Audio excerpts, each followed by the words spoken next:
Judge Steve Adom has been making a difference in this community for a long time, and a little while ago he started a program called HOPE Probation. We wanted to welcome him to the show today and have him tell us a little bit about the program and how it's been expanded all across the country. Judge Adom, welcome to the show. Thank you very much, Malia. It's my pleasure to be here. Sure. I said a little while ago, but that's actually been it's been a while now that you've established HOPE. It has been a while. Yeah. So tell us about how did you get the idea for HOPE? Why, how did you start it? I know you worked with other people in the community. Absolutely. And then it's expanding. So give us the update. Okay. Well, it's truly a team effort, and it really started based on a problem that I saw in court. When Judge Marie Milks retired after a long and illustrious career, I was given her caseload in state felony trial court in mid-June of 2004. And it's a regular trial calendar of sex assaults, murders, drugs, property crimes, burglaries. And about 30% of people would get sent to prison at sentencing. That means 70% are going to be placed in the community. And I was a career prosecutor. I was the United States Attorney before becoming state trial court judge. And the last case I did at the prosecutor's office is the murder of a police officer. So I'm the toughest sentencer in the building, and yet only about 30% of the people would get sent to prison. So the probation system then becomes the backbone of how people are supervised. And from the first week in the community, from the first week on the courtroom, I could tell that our probation system was not effective. We have good probation officers, there are social workers, they care about the probationers, felony probationers, but they didn't have a tool to do anything quickly. So when there were violations of probation, they had two choices: bring the person back to court and ask me to sentence them to 5 or 10 years in prison, or try to work with the person. Encourage them, threaten them, cajole them, whatever, but to try to get them to comply with probation conditions. And so the system ended up having people would test repeatedly for drugs, positive. They wouldn't show up at appointments. The POs would be chasing them down. They'd refer them to treatment. They wouldn't go. And then after they had racked up 10 or 20 or more violations, the probation officer would decide, you're not going to make it on probation, get them arrested, referred back to me, and asked to give them the 5 or 10 years in prison. And I just thought, that's a crazy way to try to supervise anybody. Right. And so I thought to myself, and this was the first week in court, I'd get motions to revoke probation with a request for the 5 or 10 years in prison.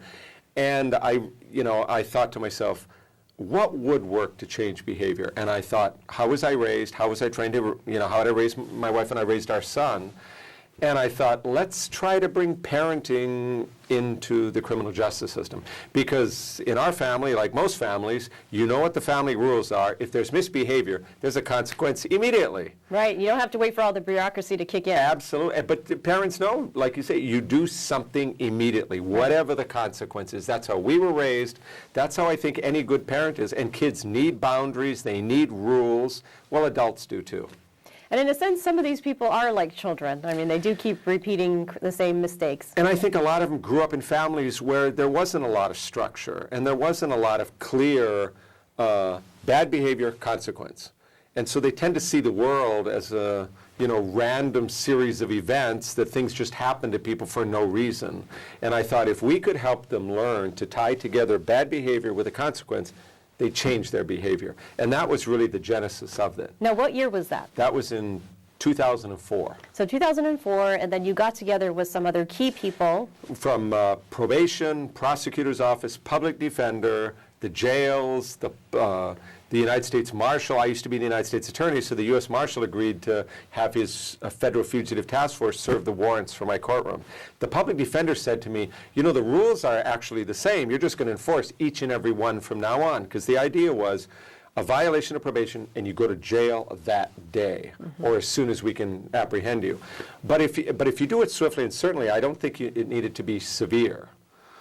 So if somebody shows up at the probation office, they test positive for drugs, they get arrested on the spot, go to Oahu Community Correctional Center, OCCCR jail, and then brought back to court a few days later with a prosecutor and a public defender or a private attorney. It's a pretty simple concept, but it takes a lot of coordination among different branches of government to get this in place. And that's what we got organized in the summer and early spring of 2004. And so the public defender said, you know, since you're going to enforce every rule from now on, can you warn our guys about that? And I thought, well, that made sense, both from a legal standpoint and a fairness standpoint. So, but we also thought, if we're going to make everybody work harder, let's focus on the people that are having real problems on probation. Because a lot of programs like to pick the easy cases, because then they'll have successes and feel good about themselves. Well, if we're asking everybody to work harder and smarter, let's go after the tough cases. So on October 1st of '04, I followed up with Jack Donake's suggestion, and we created a court hearing called a warning hearing. That's their first day in Hope probation. And I had 18 sex offenders at 8:30, 16 drug offenders who had gone to treatment, failed the treatment, were still using. And so they were headed for a revocation and potential prison time. So we started with 18 sex offenders at 8:30 and then 16 drug offenders at 10:30. And I told them, everybody in this courtroom wants you to succeed on probation. Your attorney does, the prosecutor does, I do. The taxpayers of Hawaii want you to succeed because it costs nearly $50,000 to lock you up in prison per year. But since you're not in prison and you're on probation, the way I look at it is you're making a deal with a judge, you're going to follow the rules. Otherwise, this is a waste of time for everybody concerned. So from now on, any violation of probation, you can count on me sending you to jail for some period of time. You're an adult. I can't control directly what you do, but I can control what I do. And that means if you screw up, we're all human beings, we make mistakes. So if you miss an appointment, or even if you relapse and get high, if you come in right away and admit to it, you're going to get a few days in jail. If you don't show up, and the law enforcement guy, I'll issue a warrant, and if the law enforcement folks have to look for you, you're going to get at least 30 days in jail. And if that happens repeatedly, I'm going to send you to prison for your 5 or 10 years in prison. Now, I've been in your court and watched that discussion going on. What is your success rate? How do you measure success with that? Well, our state attorney general's office kept keeping stats from the beginning about positive drug tests, missed appointments, and the reductions. And after a year and a half, it was down like 80% for both. And we went to the legislature in 2006. They gave us $1.2 million. Most of that has been used for drug treatment.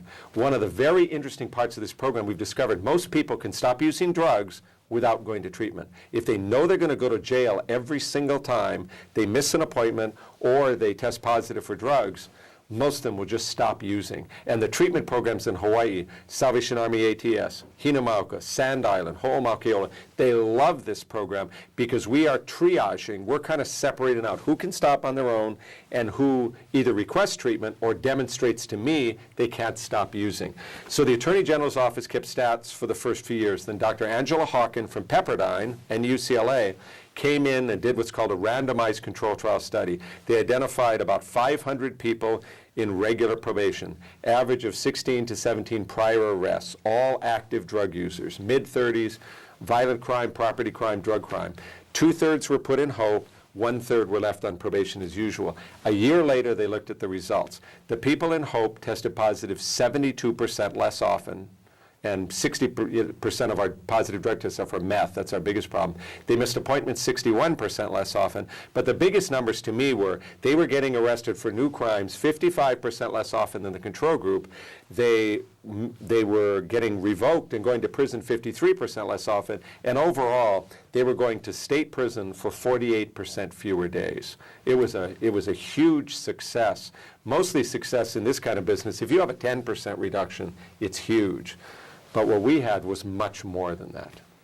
So I guess from the average person, who isn't involved in the system, I'm on the outside, what would make somebody not go to prison? I mean, so they commit a crime, and you're saying that this many percent of people might commit a crime, but they don't go to prison. Right. Why did they get on probation in the first place instead of going to prison? I think the idea is if you have a 20-year-old driving a stolen car, and maybe that's the only charge, or when they search him, part of arrest, they find a little cocaine in his pocket.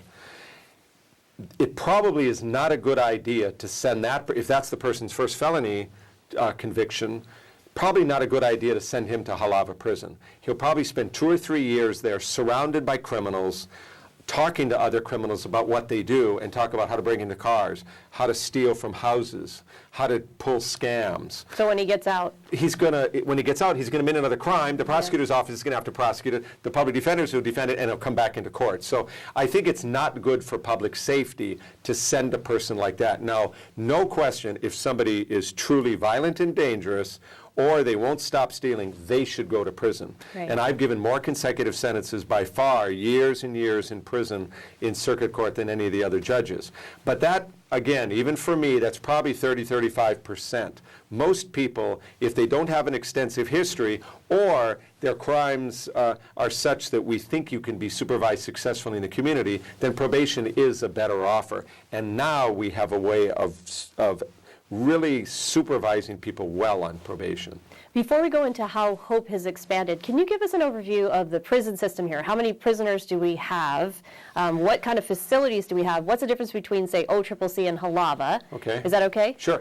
Well, OCCC is our jail. It used to be Oahu Prison back when I was growing up, and the first time I went there, I used to be an amateur boxer. I participated in a fight at Oahu Prison. Wow. And that was OCCC in those days. But now it's the jail. So, and jail and prison are two separate terms. Jail is pretrial confinement if you can't post bail until your trial, or if you're put on probation, typically judge will put you on, say, 4 years of probation, and then the judge can give you up to a year in jail as a condition of probation. Halava is our prison, and for women, it's the women's facility out near Kailua. That's our prison. For men, we still have about 1,700 men doing their time in Arizona. And that process started back in the 90s when we didn't want to build another prison anywhere. There's a huge NIMBY problem, not in my backyard. Nobody wants to have a prison next door. Especially on an island. Right, and we can understand that. But they started shipping people to all over the country at that point. Right. And now there's one consolidated prison or two in Arizona. We have 1,700 people doing their time. Now, it costs, I think right now it's estimated about $46,300 a year to incarcerate somebody in Hawaii. It's about $30,000 in Arizona. But then all that money goes out of state to a private prison. None of it is realized here in Hawaii. At least if people are housed here, you've got prison guards working there. They're going to Safeway, they're buying cars, they're getting houses, that kind of stuff. Right. So there's not as much of a difference. We probably have, I think, about 1,100 people in jail. We have a few thousand in prison. All of the women have been brought back. I think there's one woman serving her time in the mainland, but all the rest have been brought back. Primarily because they were getting sexually assaulted at the facility they were in on the mainland. So the women are either at the women's prison or some of them are at the federal detention facility where the state leases bed space. So jail is where we send the people that violate the HOPE conditions. If they end up failing or they commit a new felony and because of that they go to prison, it's either going to be at Halava Prison or on the mainland in Arizona. So you've had your share of critics, so let's get that out of the way. You've had, sometimes the prosecutor's been critical and so on. Right. And you're the most enthusiastic person I know.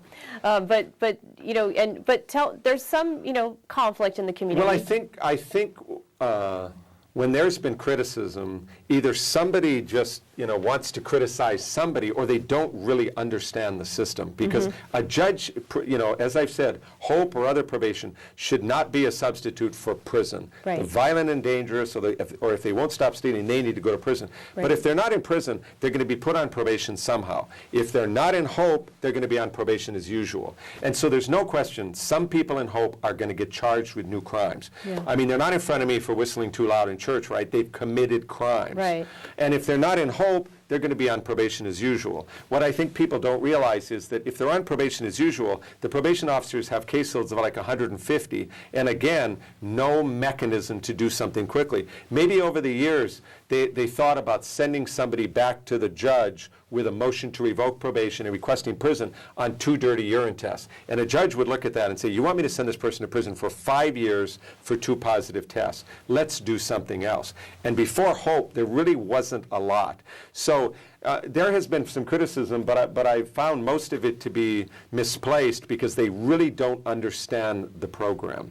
And again, if they're not in HOPE, they would have been on probation as usual. And we have now research, like from Pepperdine and UCLA, showing the people in HOPE are getting arrested for new crimes like half as often as the ones on regular probation. That's not going to be any comfort to a crime victim if the person was on HOPE, but if they weren't on HOPE, they would have been on probation as usual and having no consequences for the intermediate violations, no jail consequences.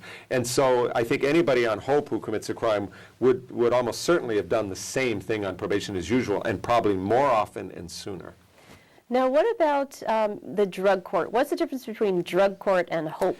Okay, drug court started like 25 years ago in Miami, where the only choices were probation as usual, which wasn't particularly effective, or prison. And with the cocaine trade rustling through Florida, the courts were inundated. So they tried to come up with something new. And in drug court, they see the judge once a week when they start. They get a counselor. They all go to treatment. They usually get put in clean and sober housing. That's the way our program works here. So regular probation costs about $1,000 a person. HOPE costs about $1,500 a person. Drug court is between $5,000 and $8,000 a person. But prison is at least $30,000 and maybe $45,000. So drug court is much more labor intensive. And about 2 years ago, I became the drug court judge as well. So I do drug court on Mondays and HOPE Tuesday through Friday.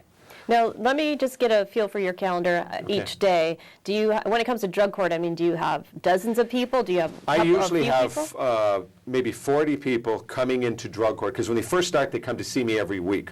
Once they've gotten a job, and we're putting a huge emphasis on getting a job. Right now, when I started, most people in drug court were not working. Now 80% have a job, and we all clap and we celebrate it.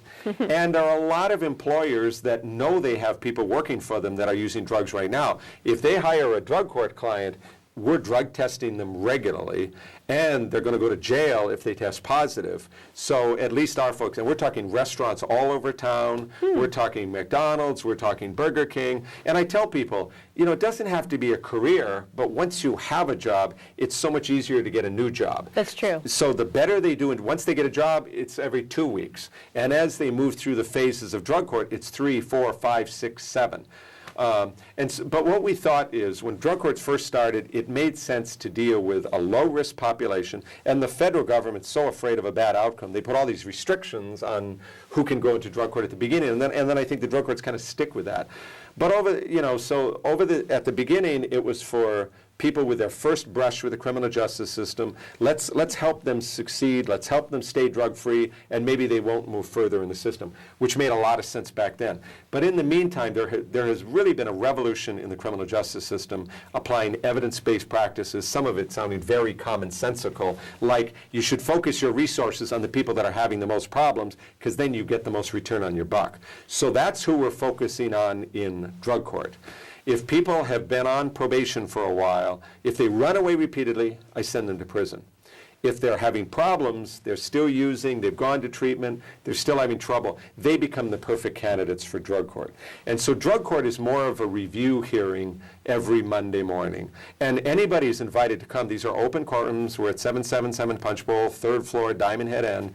So drug court is more of a review hearing. How are you doing? How's your job? How's treatment? And so we have about 170 people in our drug court program, including, based on a new grant that we've gotten, at least 40 have dual diagnosis problems, both mental health problems and drug problems. The criminal justice system is full of folks in that situation. We've got a program called Mea Kukua, the Helper, which is tremendously successful in working with that population.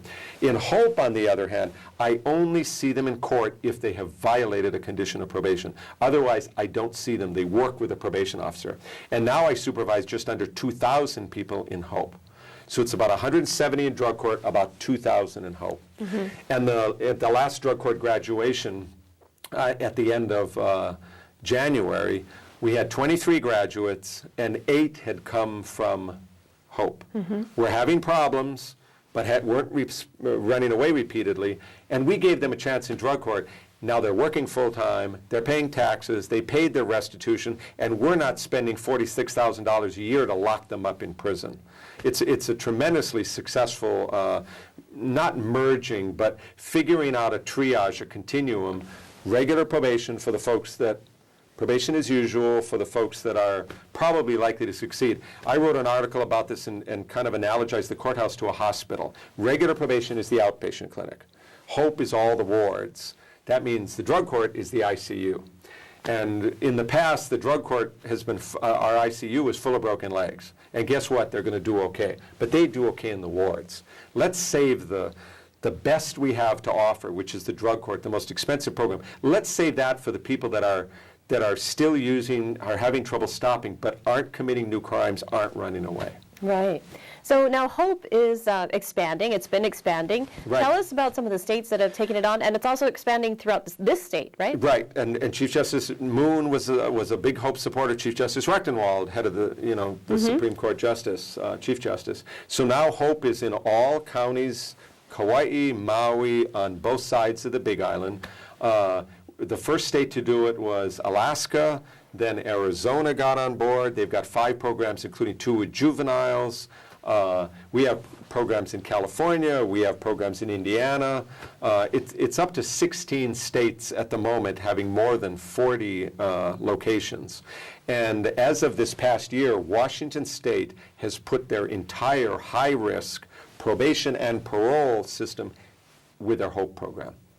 And I think the whole country will be watching this because they have already saved millions of dollars, and yet they're having fewer violations. So I think for folks around the country, they tweaked it a little bit, but they had been doing a HOPE pilot for parole for the last 2 years and having great success. So when they looked at it, with budget issues and thought, they said, this HOPE thing is working. They call it WISP up there. Let's expand it to our whole high risk. So between June 1st of 2012 and December, they put 14,500 of their highest risk probationers and parolees into their program. And who was this? Which state was this? Washington State. Washington State, okay. So Bernie Warner, the head of correction, said, it's a tough time. We're afraid we might have to lay people off. Let's try something different. They'd been doing a pilot for 2 years, so they were pretty confident about it. They put their very worst parolees, the decision again, at some level, somebody has made the decision to parole people. Right. Or a judge has made the decision to put them on probation. Once that happens, how can we most effectively supervise them? And so Washington State is doing, Michigan passed a statute recently setting up $6 million for HOPE sites to start around Michigan. They're up to 12 already. All over the state of Michigan, in big cities, urban cities, and out in the country. I think it's an idea whose time has come. It really remarkably, the conservatives like it because there's accountability, there are consequences, and it saves millions of dollars. The liberals like it because by being successful at this, it'll help people, the probationers or parolees, not go to state prison or not go back to state prison. Right. So it's kind of got something for everybody. It does take more work. You've got to move on things immediately. But I take my hat off to our public servants here, the probation officers, the court staffs, the treatment providers, the police, the sheriffs, the marshals now. They're all serving warrants on this program. The police chief, the sheriff, the U.S. Marshal, they're all totally successful because, again, if the folks in HOPE are committing new crimes less often than probation as usual, by those agencies helping to serve warrants, they are preventing crime. And I went to all the police stations to thank all the officers for this last year. And I said, by serving these warrants at the front end, you're part of a system that is preventing people from getting their houses broken into, or getting their cars stolen, or getting assaulted. And you're saving your CID, the Criminal Investigative Division, the detectives there, from spending the hours and hours and hours it takes to investigate those crimes. Now, again, HOPE is not perfect. You're going to have failures. People are going to commit new crimes. But they commit it less often than probation as usual. And I really think criminal justice policies, like any other policy, should be based on what the research says, what the evidence says. And I think focusing on the high risk is such a no-brainer everywhere else. It's like in a newspaper or a magazine. In your business, you're going to put the experienced writers writing the most important cases, doing the biggest stories. At the prosecutor's office, they put the most experienced deputies handling the murder cases or the complex white-collar crime. You put the new people doing misdemeanors. Public defenders, it's the same thing. We're just finally bringing that kind of logic to the judiciary. Now, what about sex offenders? How does that fit into HOPE? Well, that is the one category where if they're put on probation, they are automatically going to be put in HOPE. Everybody else, it depends. Judges at sentencing can recommend people or to HOPE, and then we'll put them in HOPE. Or if the judge decides to put them on regular probation, then if they're starting to having problems on regular probation, then the PO writes that judge saying, let's put them in HOPE. They say okay, I say okay, and we start them in HOPE. The one category, because with sex offenders, you want to watch them closely. Yes. We don't want them reoffending. Exactly. And so the judiciary was already focusing more probation officer time on sex offenders. On probation, as usual, the typical caseload was 150. In the sex offender unit, it's 100.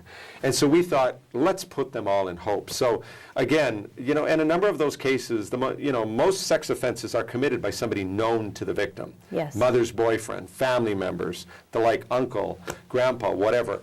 And so often it's difficult to prosecute those cases. So the prosecutors are going to make a deal with the defense, the person gets put on probation. Well, they're automatically put in HOPE. And if they don't go to an appointment with their PO, they're arrested. If they don't go to their treatment, for sex offender treatment, they're arrested. And if they're doing something really bad, I had a guy hiding in a closet at one of the drug treatment programs. He was a sex offender, but it sure looked to me like he was going to jump the woman when she came back into her room. He was brought into court. I gave him the 10 years in prison, and it was his first violation in HOPE. So it was out of the ordinary, but because they're brought back in front of me for every violation, it allows things like that to happen. Well, we have about a minute and a half. I want you to tell us what's next for HOPE. Well, the Justice Department is sponsoring 4 replications: Texas, Arkansas, Massachusetts, and Oregon. It's just growing, across the country because all of the states have the same problems. We have about 5 million people on probation and parole across the United States. A number are failing, and they're going to prison. So the beauty of HOPE is that it reduces victimization and crime, it helps offenders and their families stay out of prison, and it saves taxpayers millions of dollars. And it's so good to be a part of something that is actually working.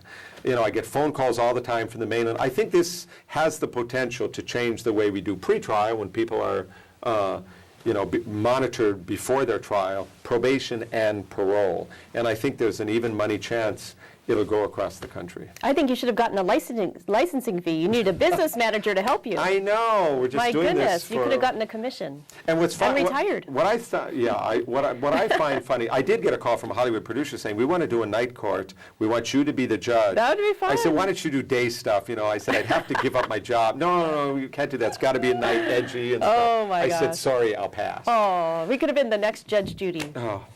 But it is funny. I think nationally, we've kept it out of politics, but I think the Republicans have had an easier time embracing this because they're already known as being tough on crime. So let's be smart on crime, too. Let's send the violent, dangerous people to prison. But if people can, like small drug possessors, if they can be successfully supervised in the community, let's do that. And if we can keep them from using drugs, they're not going to be out there committing property crimes to pay for the drugs. All right. Well, this already run out of time. Thank you for coming. I want to mention that your website is hopeprobation.org. People can get more information there and keep track of what you're doing. Thank you, and welcome to come to watch court any day of the week. Drug court on Monday at 8:30, Hope Tuesday through Friday. All right. Well, thank you, Judge Alm, and good luck to you. Thank you. This has been News Behind the News. Aloha.